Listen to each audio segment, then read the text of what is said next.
রাজপথে আসতে বাধ্য হয়েছে। সংগ্রামী সাথী ও বন্ধুগণ, আপনারা জানেন জুলাই অভ্যুত্থানের আইনি ভিত্তি এবং এর স্বীকৃতি দেওয়ার জন্য সমস্ত রাজনৈতিক দলগুলো ঐক্যমত্যভাবে এক দাবি পেশ করেছে। আবৃত্তি করেছে কারা?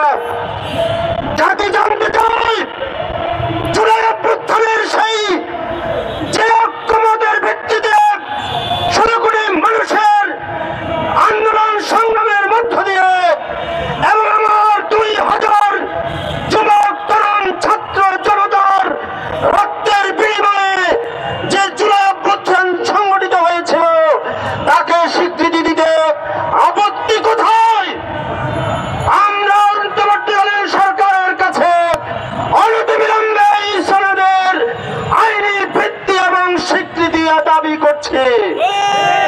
সংগ্রামী সাথী ও বন্ধুগণ, আপনারা লক্ষ্য করেছেন আজ দেশের আইন শৃঙ্খলার অবনতি চরম পর্যায়ে এবং প্রতিটি ওয়ার্ড, ইউনিয়ন, মহানগর, পাড়ায়, মহল্লায় আজকে হত্যা, খুন, রাহাজানি, সন্ত্রাস, চাঁদাবাজি বেড়েই চলেছে। আমরা বলতে চাই এগুলো যদি বন্ধ করতে হয় তাহলে সরকারকে আরো কঠোর আইনি পদক্ষেপ নিতে হবে।